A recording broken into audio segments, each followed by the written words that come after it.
Hey, Nation, Harry here.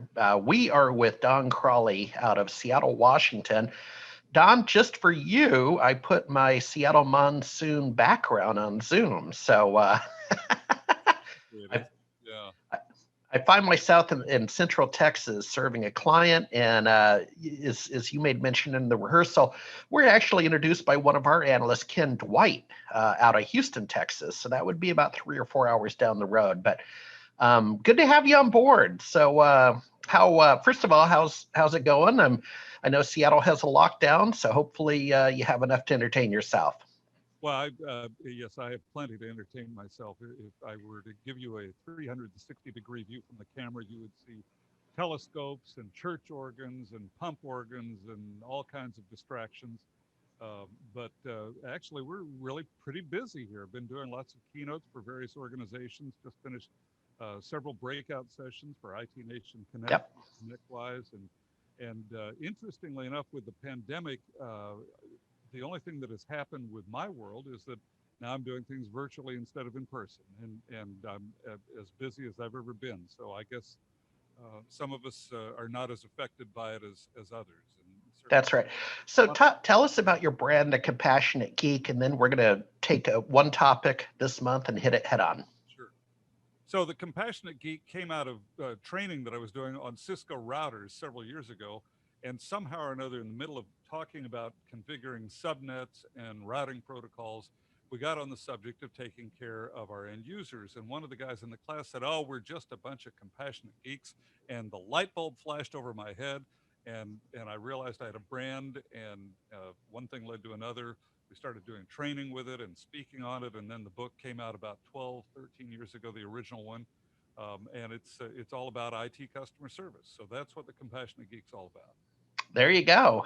Well, so the topic we want to launch with you on is you suggested it. It's sort of the balance between hiring someone with maybe people skills and hiring someone with technical skills. Go. Yeah, well, so that's one of the questions that often comes up in conversation when people call me and want to hire me to come and talk to their group. They say, we're never really sure whether we should hire for technical skills or people skills. Or sometimes people will say, well, I always hire for people skills because you can't teach that. And I don't agree with that. But that's what a lot of people believe.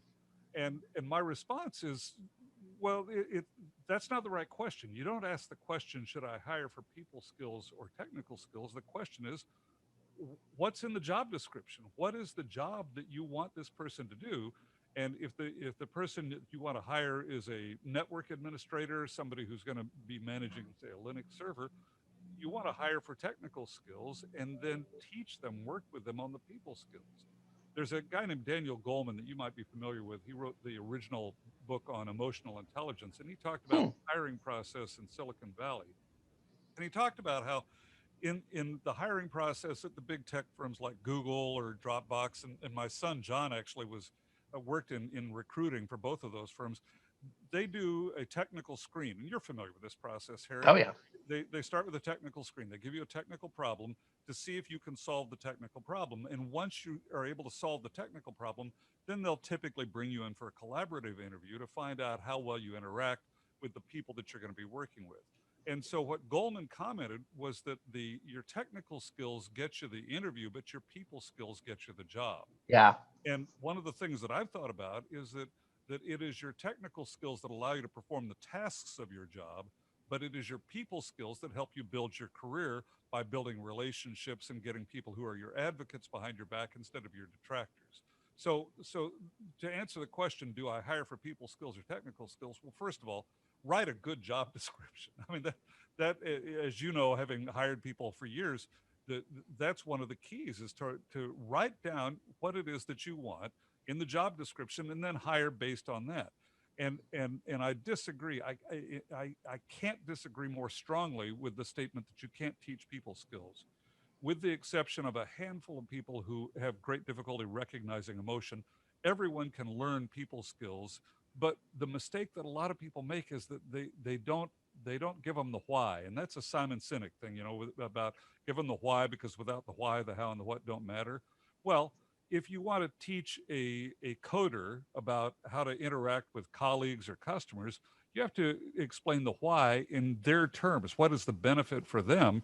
And once you explain that and get their buy-in, then you can teach them how to interact and why people react one way to various input. And it's a matter of deciding what you want to hire, and then when you want to teach somebody a new skill, you have to give them the why.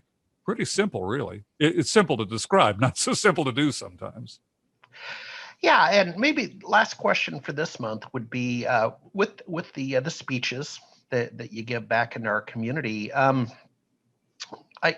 want to think in terms of the maturity continuum of our community. So, I go back to the beginning with small business server in the SMB space, and it was the Wild West.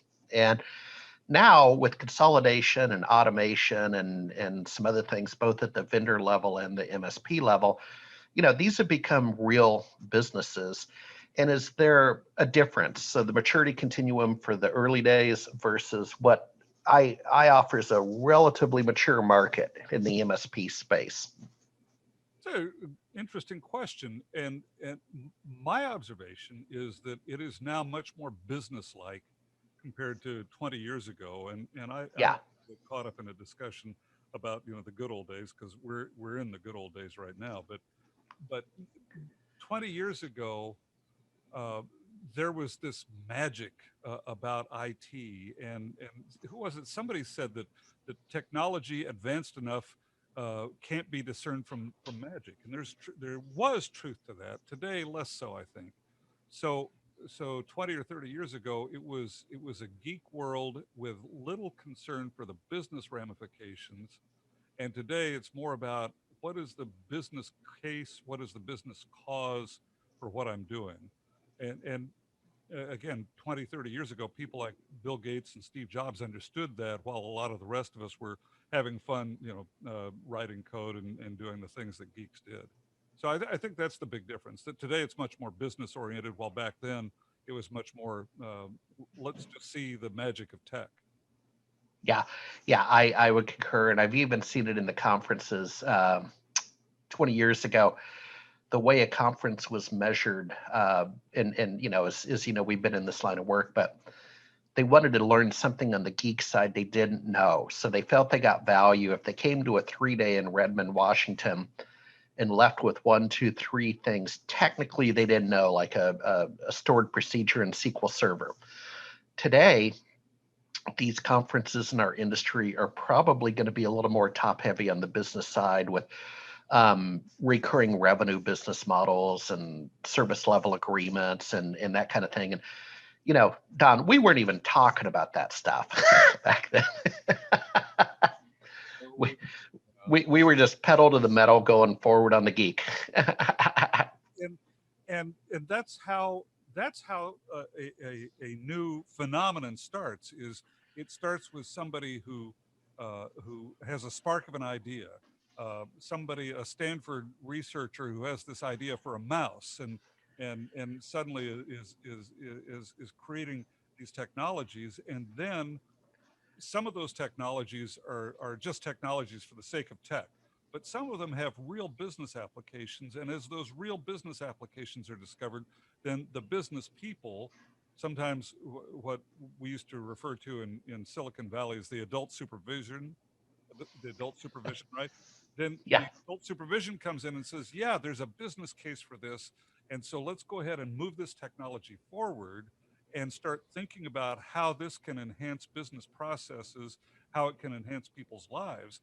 And one of the things that we talk about today is the tech is great, but if it's not solving a human problem, then what's the point? Yeah. Well, we're going to leave it there. We'll pick it up next month. But sir, you're a scholar and a gentleman. I don't know if you smoke cigars or drink whiskey, but we'll see you next month. Thank you, Don. Thank you, Harry.